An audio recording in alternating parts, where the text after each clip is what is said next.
how do I decide to write a certain book? And this one began 10 years ago with a moment. So this is the origin story of Surprise, Kill, Vanish. I was at my house. I used to be a Homeland Security reporter before I started writing about national security. And a former source who had been a federal agent had left the Department of Homeland Security and taken a job overseas. He was very mysterious. I couldn't ask any questions. But he was coming back from the Middle East, and he stopped by the house. I live in Los Angeles for a visit. With him, he brought what's called a challenge coin. On one side, it said Kabul, Afghanistan, and on the other side, it said U.S. Department of State. Now, my source, who by then was a friend, didn't have anything diplomatic in his background. He was military trained. I was curious, but again, I knew not to ask any questions. I had 2 young boys at the time, and our garden was filled with G.I. Joes, from the American Revolution to the present. And they have those little plastic weapons, and the boys had mixed them all up. And the source out in the garden helped them to learn what weapon went with what soldier from what period of time. And the boys were amazed, and afterwards he said, I have a couple weapons I will show you if it's okay with your mom and dad. Now, I knew him to be a licensed safety instructor, so I said that would be fine. He set up on the dining room table a long rifle, and there was a scope on it. We live up in a canyon in Hollywood, and way across the canyon, as I looked through the scope, I could see the veins on a leaf. And I had an idea what my source / former source friend might be doing in Afghanistan. Later, the boys went out to the garden, and there was one case on the ground that he never opened. I asked him what was in it. He opened it up. There was a knife, a very large knife with a serrated edge. And I said, "What's that for?" Immediately realizing my naivete. And he said, "Sometimes a job requires quiet."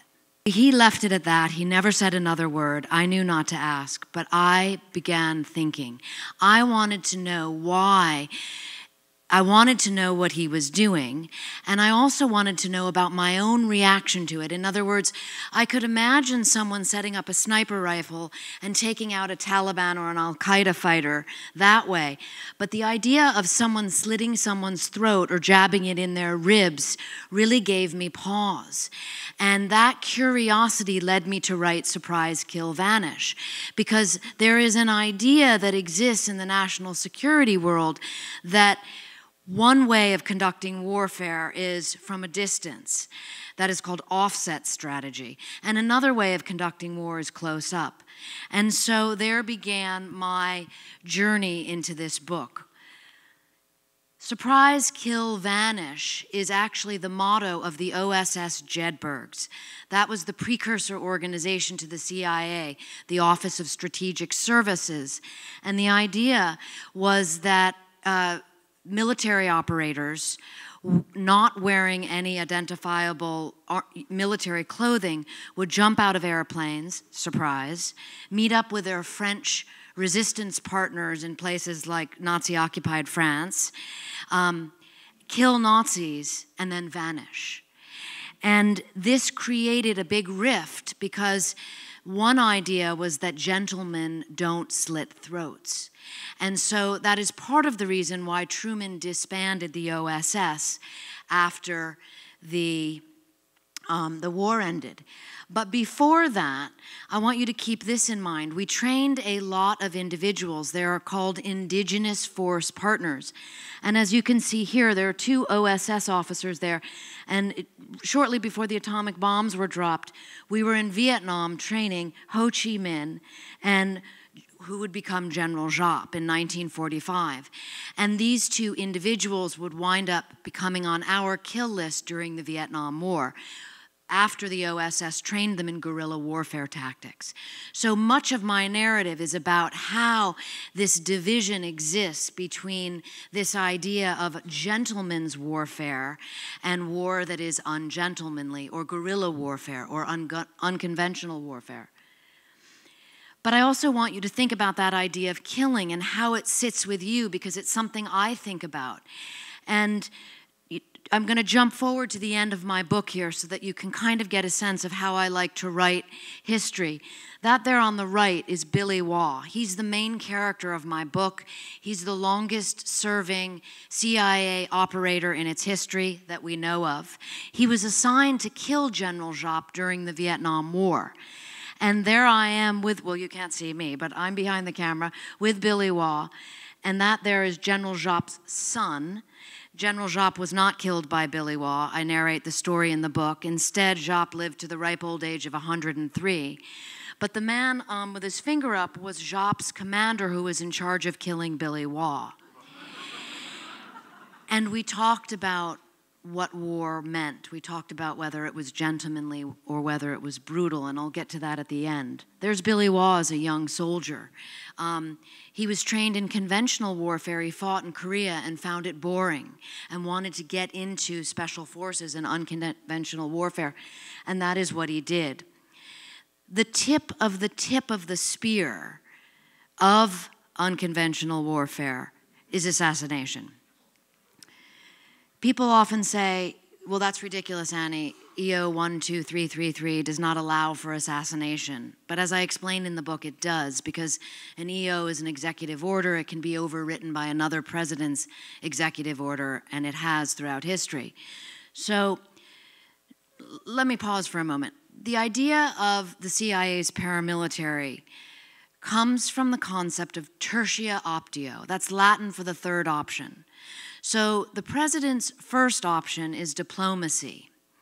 And when that fails, there is war. That's the second option. After the end of World War II, with the creation of the National Security Act in 1947, the president was given a secretive third option, and that is the CIA's paramilitary wing. It is designed to act like the hidden hand. All operations are meant to be what is called plausibly denied. It is why you hear mostly about the CIA's failures, because those become public. Much of their success stories remain hidden. Some of them I write about in the book. But so jumping to the tip of the spear, that the most lethal action of the president when he calls upon the CIA for the third option is assassination. And to give you an idea of the way in which it's hidden, these are all from National Security Archive documents that I located. President Eisenhower called his program health alteration. President Kennedy called his executive action. Jumping forward to President Reagan, it was called preemptive neutralization.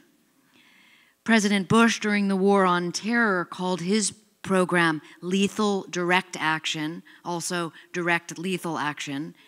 And President Obama was the first president to call it what it is, which is targeted killing.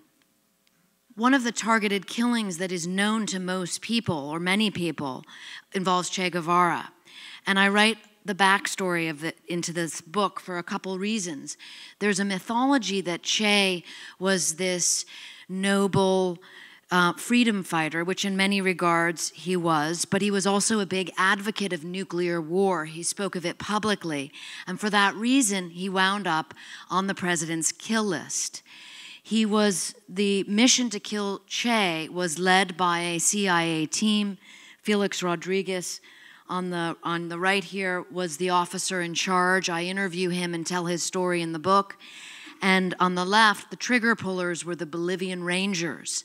But this gives you an indication of the United States' work with what are called indigenous force partners.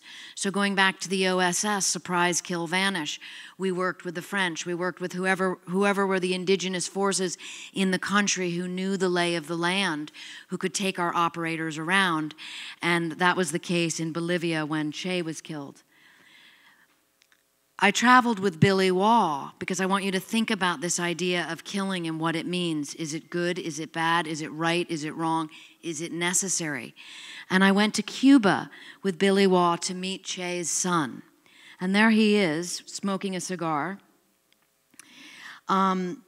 And we had a very interesting discussion, which I report in the book, about what that means and what it means to national security and whether it is gentlemanly or ungentlemanly, whether it is savage and brutal or whether it is necessary. Kennedy plays a very interesting role in my book because the CIA's authority to conduct paramilitary operations happens under what is called Title 50. That is very different than what is called Title 10, which is how the Defense Department runs its military programs. The CIA has the authority to kill people under Title 50. The Defense Department does not unless it's in a war theater. So, for example, the story of the killing of bin Laden is always reported as having been, operated by Navy SEALs, which is the case in one sense. Those individuals were Navy SEAL trained operators. However, it was a CIA mission, and they were essentially working for the CIA under Title 50 authority. It's why the director of the CIA, Leon Panetta, appears in that famous photograph with Obama, because the Pentagon cannot kill an individual in a sovereign foreign nation like Pakistan, so it was a CIA mission. But what Kennedy did, which was a very pivotal point in U.S. history in this whole discussion, is the Bay of Pigs happened early in his presidency, within his first 100 days. And he was so humiliated. Again, there's an operation that was a CIA paramilitary operation, a terrible failure. Therefore, it is very well known to the public. President Kennedy was so furious with the CIA for having humiliated him. He got a private message from Che Guevara thanking him for the humiliation on the part of the United States. And Che Guevara telling Kennedy, now Cuba has gone from a nation no one heard about to a place everybody knows. Kennedy was furious, and what I learned from the archives that I looked at is that he switched the roles in essence. So he took that paramilitary authority away from the CIA early in Vietnam. This is long before the Gulf of Tonkin, and he gave it to the Defense Department. So he turned the Defense Department operators into running paramilitary operations, which got very ugly very quickly in the early days of Vietnam. And we see that same element, at least my interpretation, that's how I saw it, coming to bear again in the War on Terror. The precursor organization to today's the CIA's Special Activities Division runs operations in the War on Terror, and its branch that does the most of the work on the ground is called Ground Branch. There's also an Air Branch, and there's a Maritime Branch. I write a lot about Ground Branch. But the precursor organization to all that was in Vietnam, and it was called MACV-SOG. SOG was originally a CIA brainchild. It stood for Studies and Operations Group. It was a euphemism meant to sound like men in ivy towers and bow ties kind of observing what was happening in Vietnam. Actually, it was this lethal direct action program, and it was so deadly that those who knew about it called it suicide on the ground. Billy Waugh was one of its fearsome operators, conducting hundreds of missions across enemy lines into places like Laos, a sovereign nation, not allowed, but was nonetheless done. We see that same situation happening today. And there is Billy Waugh in that bottom corner doing what was one of the first halo jumps into a combat zone behind enemy lines into Laos and Vietnam. HALO stands for High Altitude Low Opening. It is an infiltration technique of paramilitary operators and military operators alike, but it all began in Vietnam. That was the first jump. And I have the shot on the top of President Johnson, looking at that table, kind of looking at war like a gentleman's game. And I want you to keep in mind when you think about that, and maybe, hopefully, if you read my book, because I really like to raise this question, what is war at its essence? After the Vietnam War, no one wanted anything to do with the CIA, with special forces, with the military in general. At the CIA, it was called the time of troubles. And these executive orders were put in place also with the church committee hearings, where many people believe assassination became illegal. That is not the case. As I mentioned, it merely became an executive order that was prohibited, but that would change over time, as I demonstrate.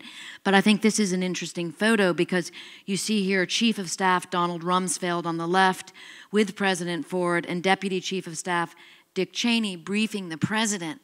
And these documents from the National Archive make clear that this was the beginning of that restoration of power, to give power back to the CIA and its paramilitary authority after the Vietnam War.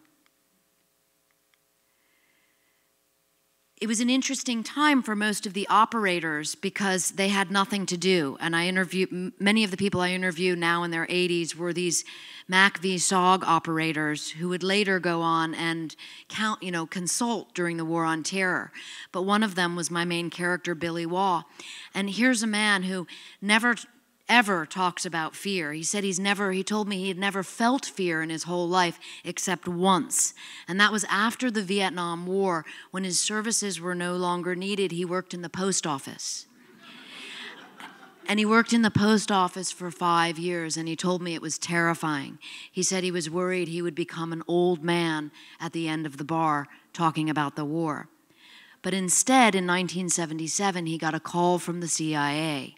And he found himself back in action, in operation, and he was sent to Libya, where his cover was that he trained Gaddafi's generals.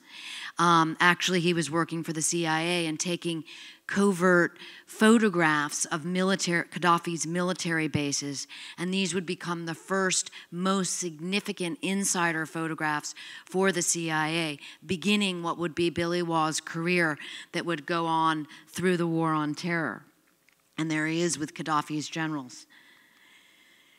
After Reagan took office, the CIA really took a turn toward where it is now, which is, and I should say, the CIA's paramilitary wing, the Special Activities Division, began that pivot toward where it is now.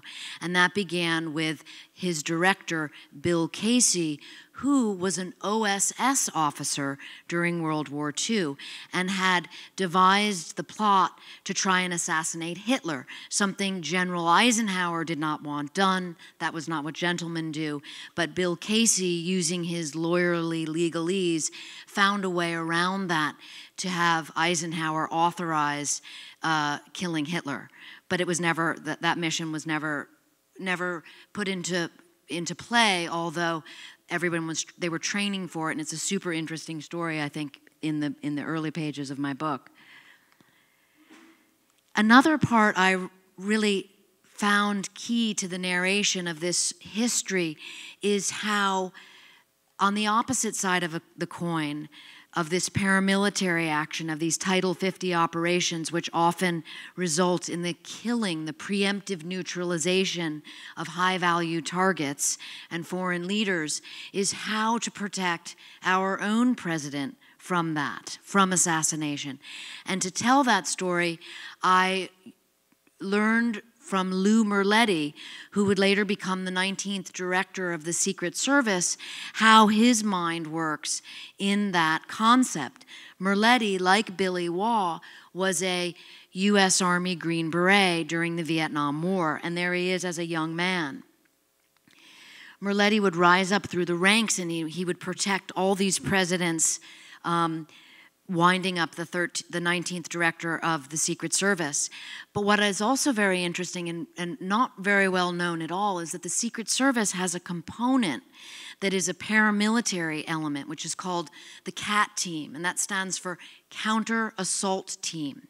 So everyone on the CAT team, which included Lou Merletti, he was one of the founding members, has paramilitary or military training, and they use that same mentality that the CIA operators use behind enemy lines to attack. They use that same mentality to defend against an attack that would occur, that could occur against our president. So they have a very different role than the Secret Service agents that we all know about. And I think that's a very interesting thing to keep in mind, that we have this whole element of the Secret Service that remains hidden, very much like the CIA's hidden hand. I love this shot because it's of one of the longest serving CIA attorneys named John Rizzo. And he was in the Middle East in 1985. And he gave me this photograph to use because it indicated how everyone in the CIA is always being watched, more or less, when they're in the Middle East. This photograph, Rizzo said, just was taken of him and kind of was slipped under his hotel room door as a reminder. And he's an attorney. But why I found him extraordinarily helpful to me in reporting this book was that he was able to take me through a lot of the questions I had regarding how it is that the president is able to authorize these actions. Because everything I write in my book, Surprise, Kill, Vanish, no matter how shocking it may seem, it is all legal. The 90s, Freudian slip. The 90s was a unique time for the CIA's paramilitary, certainly for the tip of the spear, and that would be preemptive neutralization, targeted killing. Bill Clinton, as far as I know, is the only president who would not authorize any of these actions, and most of them remain classified, but the operators tell me that Clinton would not. Billy Waugh was in Sudan at the time, and he took the first agency photographs of bin Laden, who was kind of a nobody at the time, but there was talk of killing him. And the memo, there's two versions of this event, which I report in the book because it's so controversial, because the outcome is so significant. According to Billy Waugh, he asked the station chief, a man named Cofer Black, at the time, if once they had these reconnaissance photographs of this shadowy figure named bin Laden, if they could go ahead and kill bin Laden. And according to Waugh, the memo was sent to President Clinton, who the message that came back down was, no, and please don't ever ask me anything like that again. According to Cofer Black, the memo never went to Clinton, so readers are going to have to decide about that. But another person that was photographed during that time where Clinton was deciding to have people arrested was Carlos the Jackal, and Billy Waugh took that famous photo, or it's not so famous, that fascinating photograph on the end. That was Carlos the Jackal. He was the most wanted terrorist in the world before bin Laden. And he was arrested in Sudan, and the credit, interestingly, went to the French. But that was a CIA operation. So it's an example of the hidden hand working, something that we don't ever know about as citizens. We just hear in passing and think, oh, is that interesting? And later, time reveals the CIA's hidden hand. I love this photograph. That's Billy Waugh there in the 90s, looking like someone's grandfather touring Egypt, but he's on a mission in Cairo. So as I wind up, as I come sort of to the end of my discussion before we have questions, I want you to think about the war on terror, because this was an extraordinarily pivotal time. After 9/11, a memorandum of notification was signed by the president on September 17th, which gave broad authorities to the CIA, to its paramilitary wing, to its special activities division, allowing for the direct lethal action against individual people. So this would become known as targeted killing through the drone strike program made public by President Obama, but it was in existence from September 17th, and it also involved ground operators. Billy Waugh is kind of like the Forrest Gump or the Zelig of the CIA's paramilitary wing. He's in every operation, and of course there he is early in Afghanistan. He's with the beard on the far right, with a what is called an ODA. So, you know, if you read any think tank documents or the Defense Department literature, it is reported that the war in Afghanistan began on October 6th. That's actually not true. The war began shortly after the September 17th Memorandum of Notification, when the CIA's Special Activities Division sent 115 of its operators into Afghanistan, one of whom was Billy Waugh, augmented with 2,000 special operation force partners, guys from the Defense Department, SEALs, Delta, PJs, MARSOC, and together they went after individual targets before the bombing campaign began on October 6th. Another component that I write about in the book that became an integral part of this lethal direct action campaign would be targeting. And I tell that story through Ken Stiles, who's there in the center. Before 9/11, he was what was called an overt CIA operator, or not operator, analyst. So he could actually tell people that he worked for the CIA. He was kind of like a nerd at a desk. And after 9/11 happened, because of his skills with maps and geolocating, he was called upon to build the system which would later be used for targeting.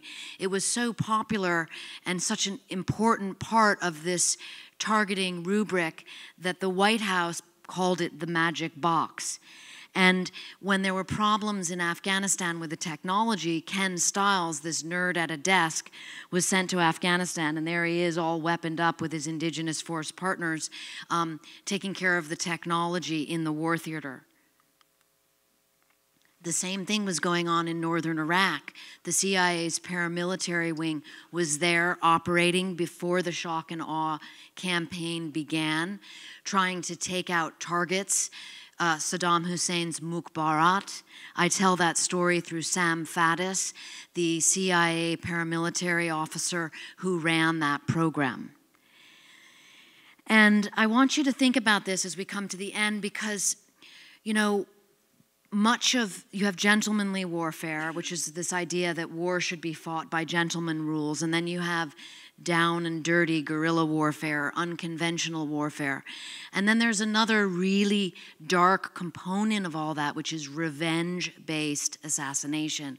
And that is what happens most everywhere else in the world from my analysis of it all. And it's what our CIA operators got sucked into in Iraq, where revenge-based justice began to rule the roost. This is a ground branch team in Iraq. And as far as I know, all but 2 of these individuals that were on this team are now buried in Arlington. President Obama decided to revoke enhanced interrogation, also called torture, and he accelerated targeted killing. So in that way, his assassination program became bigger than any of the other presidents combined as far as I understand. He also expanded the Special Activities Division, the paramilitary wing of the CIA, into what is now the Special Activities Center. So it is its own disciplinary center with operators working in 134 countries around the globe. This is what a ground branch team looks like in Afghanistan. And if you look, you know, some of these guys are in like polo shirts. So this idea to remain hidden is a major component of all of this, as is the idea that what we know about all of this is very limited. The indigenous force partners have been very difficult for the operators to work with, at least the ones that I interviewed for the book. A lot of things make their partnership very different from that French partnership back in the days of the OSS. And a lot of that has to do with a very high illiteracy rate in Afghanistan, and also what operators tell me is very poor training. There's also a major problem with drugs, and for this, the Defense Department looks the other way. This is a photograph that was released in error by the Defense Department, but I leave it here because I want you to think about this. That's a ground branch operator on the right, And with him is his indigenous force partner. This is called the Afghan face, because the idea is that it is meant to look as if the Americans, as if the CIA, as if the Pentagon is not over there conducting these operations on their own accord, but rather at the behest of the Afghans, or whatever the indigenous force partnership is. But if you look closely at that photograph, and it's hard to hear, you can see the man looks very stoned. Most of the operators complain about the extreme drug use over there. And also anyone who is weapons trained here can realize that he's not holding his gun properly. It's as if it's a prop.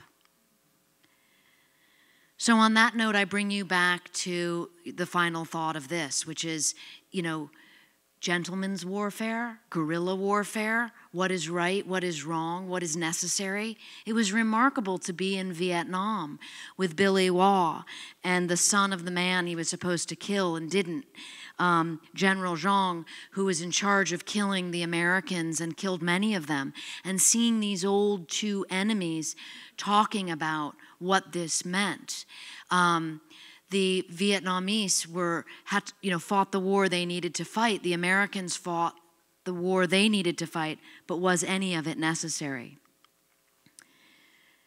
This here is a parting shot of Lou Merletti, director of the Secret Service, and Billy Waugh, longtime CIA operator.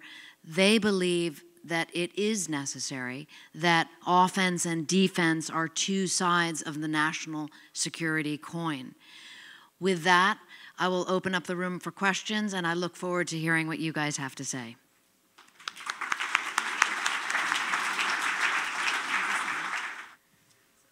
This one. Yeah. Hi. I'm looking forward to reading your book. It'll be interesting to see how the things evolve over the different presidencies. So,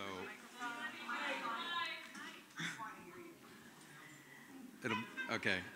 So what do you think about the current administration and what's going on? Do you follow the current things? So I think the most important thing to recognize is that everything that I've been talking about as a history has been building, and it is building. One of the reasons I left the Trump administration's work in this world out of the book was so as not to create a polemic, because I think that the situation that we're in right now as a country is so divided that I didn't want to add to that sort of vitriol. And one of the things that I believe I showed very clearly, with the exception of President Clinton, all of the presidents, Democratic and Republican alike, and I interviewed men who served under 13 presidents, starting with FDR. All of the presidents use this tool. And so one can only conclude that it is presently being used. And my read on the situation is that the president's behest is a give and take with the CIA directors, and not as much presidentially driven as it is a give and take. And I hope that answers the question. Hi, thank you for coming. When I think of covert operations and the CIA in particular, I think of being undercover. These guys were rather conspicuous in their surroundings. At best, their cover was that they were there at the behest of the indigenous partners. How did that work out, both from an intelligence and their own security? Well, you're absolutely right. So the places where they are looking like a military unit in Vietnam, and that ground branch team in Iraq that I showed you, where they're in camouflage, no one has any markings on them. So nothing can identify them as part of the U.S. military. That was also true of the SEALs during the raid on bin Laden. Even the tags on the clothing is not U.S. made. The cigarettes they smoke are not from the United States. So if they're captured, there is that deniability. Those are in the war theater or jumping across enemy lines, usually from bases that exist in the war theater. But there are also units that work in street clothes, as I showed that other photograph. And that is also the way, for example, someone like Billy Wall always operated. He's what's called a singleton, so he would work as a one-man show. And I have a photograph of him elsewhere when he was in Sudan taking photographs of bin Laden, for example. His cover was that he was an old man on a fitness craze. And there's a photograph of him in kind of like a tracksuit, a sweatsuit, and a sweatband, and he's out running around. And he told me this story where he would run by bin Laden's place. Bin Laden had these big Afghan dogs who would try and attack him, so he had a pipe and he would hit them. And the bodyguards would follow him, and after he was such a good jogger, after a while they would just say, he must really be an old man on a fitness craze. It's too weird to be doing that in Sudan.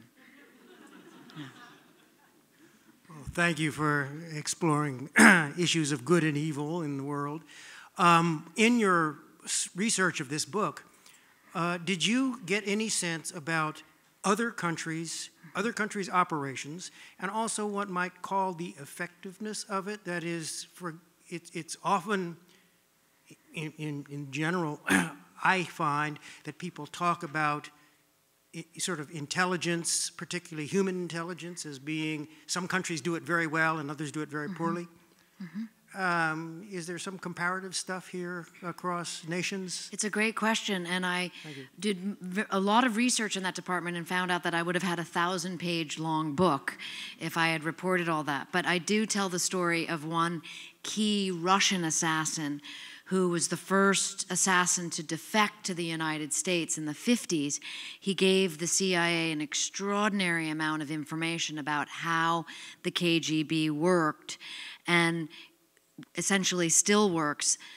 The Russians are notorious poisoners, and that's something we see today, and that also goes back in time to the 50s. Interestingly, the Russians poisoned that defector, his name was Nikolai Kolkov, who came over in the 50s with the same radioactive poison that they killed Litvinenko with recently. So you can see some things never change. I had a question about, in your work with covert operations in other countries, did you come across or get a sense of what kind of covert operations are happening internally in our country with the CIA and homegrown terrorism, or in the supremacy movement or other areas? Thank you. I mean, that's a great question, and that is, at least to this reporter, an impenetrable area. It involves, from what I understand, a partnership with the FBI. But what I do know is that the CIA's largest base is presently in New York City. So. You interviewed Jack Singlob for this book. Can you tell us what was he like? What kind of person is he? And did he happen to mention his activities after he was fired by Carter? So for those of you who don't know Jack Singlob, General Singlob, and when I interviewed him, he was 97. So the information is limited. I reported his story through a lot of documents, and then had an opportunity to sit with him and talk about that on a personal level. But he was an original OSS officer, so he jumped out of those planes and went after Nazis during World War II. And then he had a very significant career running CIA operations in Korea. Some of the earliest, least well-known CIA operations called Jack. I write about those in the book. He was fascinating to learn. And then he ran MAC v. SOG operations in Vietnam. He had a very controversial later in life career after Carter fired him, and I get into that in a little bit in the book. But with all of these individuals, it's a very interesting balance, at least for me as a reporter, to try and move beyond the heroics, the valor, all of which is very important. I also like to work with my sources, both sides of the argument, to ask them the deeper, more philosophical questions that I raised tonight, because I think those are important to all of us as, citizenry. And for that, I'll remind everyone that, Eisenhower talked about the military-industrial complex in his farewell speech. It was the one big thing he chose to talk about, when he left office in 1961, and it's a very real threat. But he also talked about the antidote to that, and that is called an alert and knowledgeable citizenry, which is why I love seeing everybody sitting here tonight, which is why I write my books. And it is what I always ask of my sources, to share their true feelings about all this with me, because I think that's where we can become the most alert and the most knowledgeable. Thank you for being here tonight. I was wondering if you are covering the role of women in the CIA at all, and telling any of their stories, particularly since the recent publication, the name escapes me, the woman with the wooden leg, who was so instrumental during World War II. Thank you. Yes, it's a great question. I mean, women are few and far between in the world of paramilitary operators. Obviously, they were not working in Vietnam, but they have been working in the War on Terror. And in the very last pages of my book, I write about a until now secret team. It was called the Stalker Team. It has never been reported before, but one of the members of the team gave me some of the information that I was able to report about how it was a 12-person team that went after high-value targets immediately after 9/11 in NATO partner countries, so it was very controversial. One of the members of the Stalker Team was a woman, and they called her the femme fatale, and she was able to get herself into situations that men can't. This side. Yes. So I'm curious what are the limits on the actions of these people, moral or something? I mean, you talk about a sort of gentleman war and then non-gentlemanly war. The whole concept of war seems to be the sort of a breakdown of the normal legal structures that limit what people can do. And we do have the Geneva Conventions as an attempt of an international organization that tries to put some limits on warfare. Do the Geneva Conventions apply at all to these paramilitary activities, to the CIA? Has there ever been any case of someone prosecuted for violating Geneva Conventions? I mean, what limits, is there anything that limits what the CIA does, or at least, I mean, other than the president limiting them, but I mean, if the president's aggressive, is there anything that limits what the president can call for? So I get into the fine points of that question, which was certainly a question I had as well, and write about how the Title 50 entwines with these ideas of what even predates the Geneva Convention, what are called the Lieber Codes from the Civil War. And the documentation, the executive orders are written and structured with all of that in mind, so that everything that is done at the president's behest is legal and does not violate any of the codes, whether it's legalese or whatever, however you want to consider it. But most of it really boils down to, in simple terms, is the right to self-defense. And that is why a term like preemptive neutralization is such a key component of all of this, because it's saying, we're going to take you out before you take us out, to the individual. Yeah. Hi. You talked about an escalation in these covert operations worldwide. Do you see a path to de-escalate or diminish this? I mean, I do not have a crystal ball on that one, but what I do know,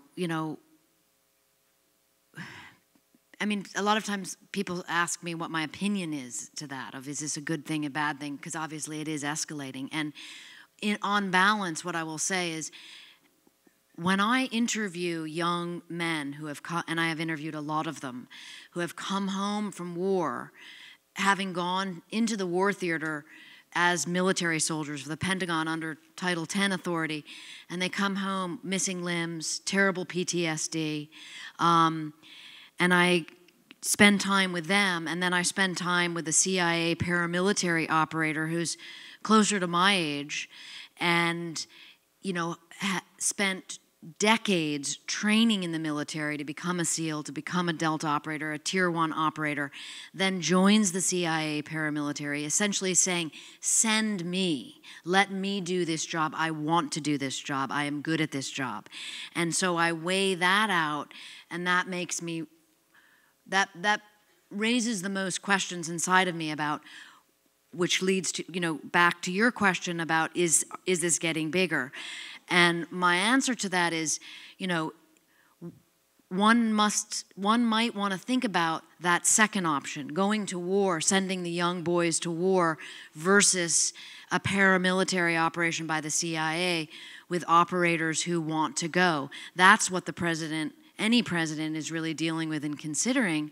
And, we could have a whole other discussion about blowback about that. But I think that is the reason why we see the third option being used more often than the second option in what we now can call, because of the military-industrial complex, the forever war. Yeah. Thank you. I look forward to reading your book.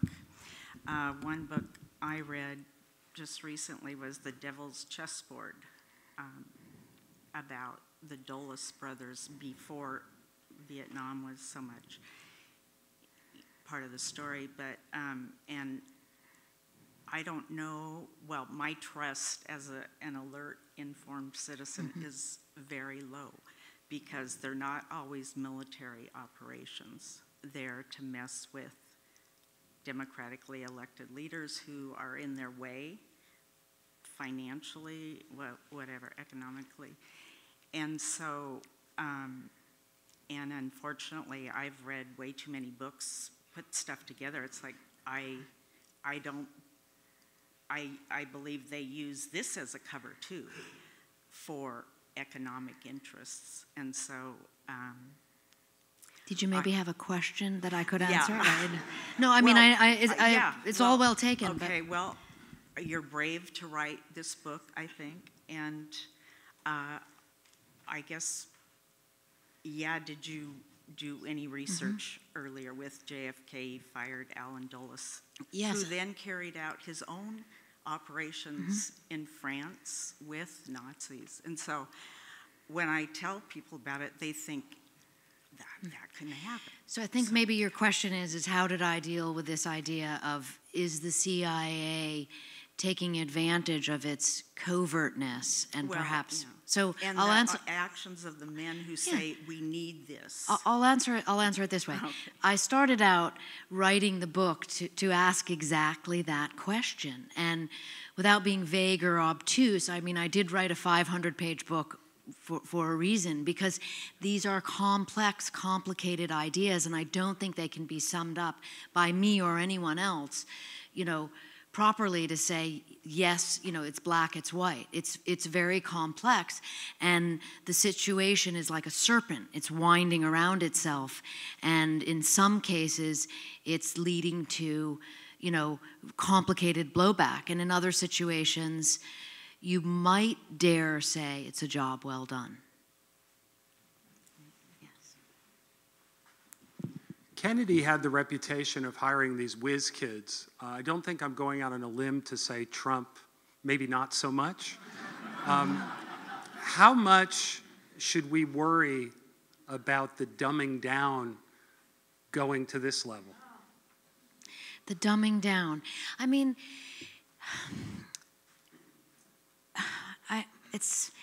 it does all come back to the people. Who are the people making the decisions? And I think that what I do know for certain is that the idea of paramilitary at the CIA, I should say at least for certain from the people I interviewed, is becoming more popular. One operator said to me, and I write this in the book, and this was what's called a SIS-2, so that's a senior intelligence service individual who is the level of a general at the Pentagon, and he said, Annie, the CIA used to look down on knuckle draggers. That's what the guys call themselves, and not anymore.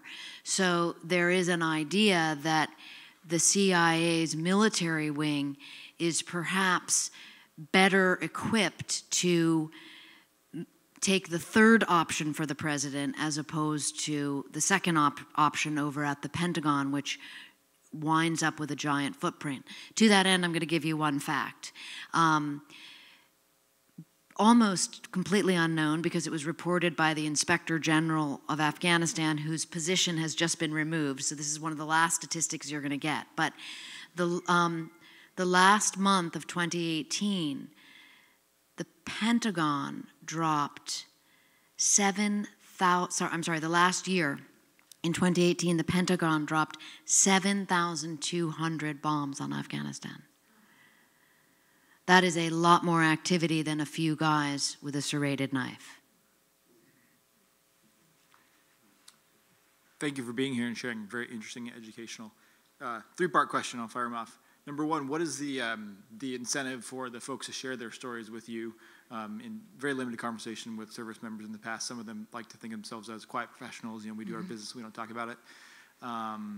And then, is there any, you know, with a book like this that's, granted we're a little bit in the past, but in terms of secrets, things like that, is there any review that has to go through any bodies of government to say, hey, you can talk about this, you can't talk about that? So as a journalist, I'm not held to what's called the PR, you know, the CIA's board of review. As far as people talking to me, I generally work with sources who are much older, so that in all 5 of my books that I've written, the emphasis is on history. And so in that regard, many of the programs are declassified. The public might not even know about that, but because they kind of get declassified and buried. And so sources are very clear about what they can talk about and what they can't. So there's no OPSEC, which is operational security, shared. And then the way I think in which I get sources to talk to me has to do with that Eisenhower principle, which is it's important for the citizenry to know enough to be able to make an informed decision, particularly about the CIA, I think, because otherwise we're stuck with this idea that all they do are the Bay of Pigs and Guatemala. It's valid to know a bit about how the national security apparatus works so that you can have a say in it. You know, to that end, I'll say Congress has never passed a law against assassination. So anyone who disagrees with it hands down should be talking to their congressperson. Excellent. Well, on that note, I think we'll call it for questions. We'll give a big thank you to Annie, and then, yeah.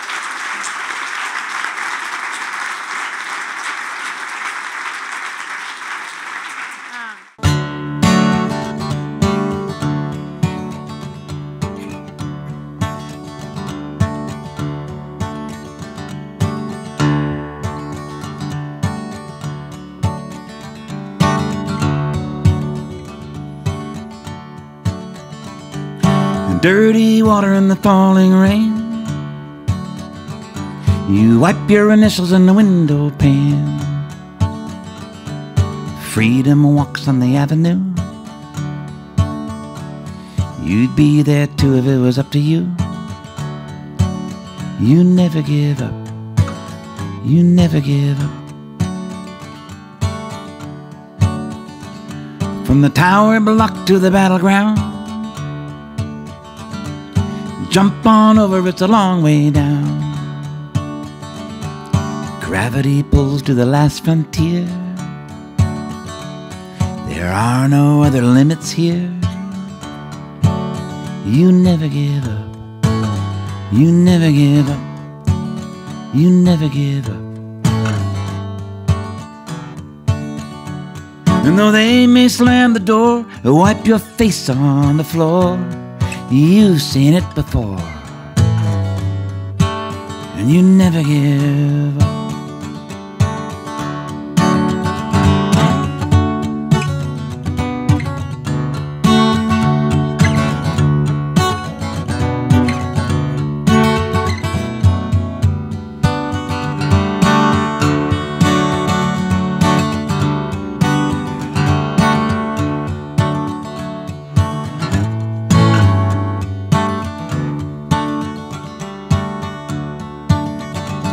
They scared you silly with a faceless god.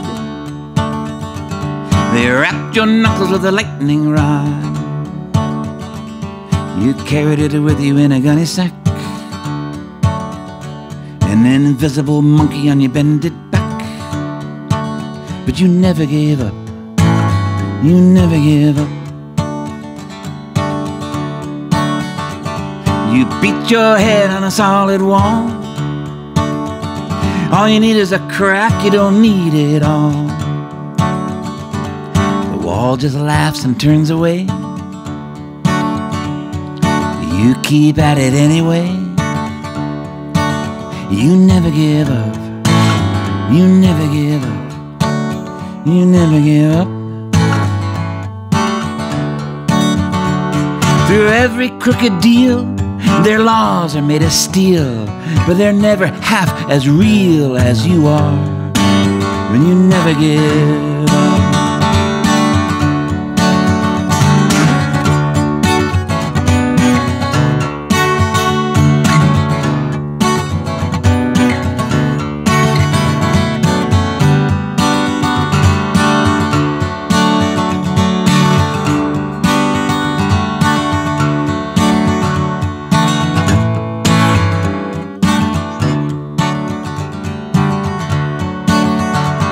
There's a world inside where your mind is free,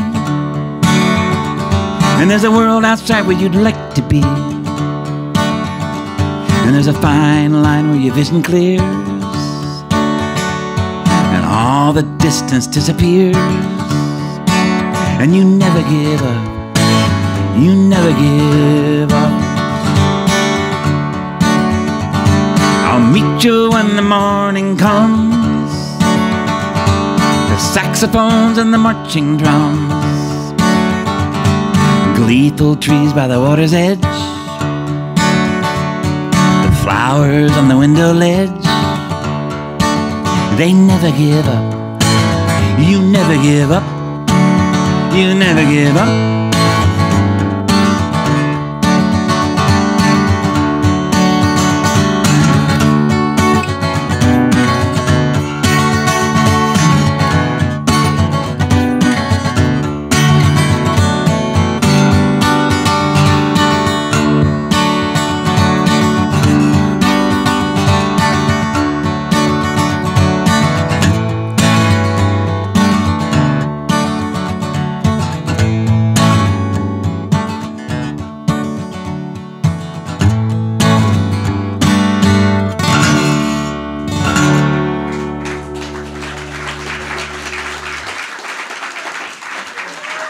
Thank you very much.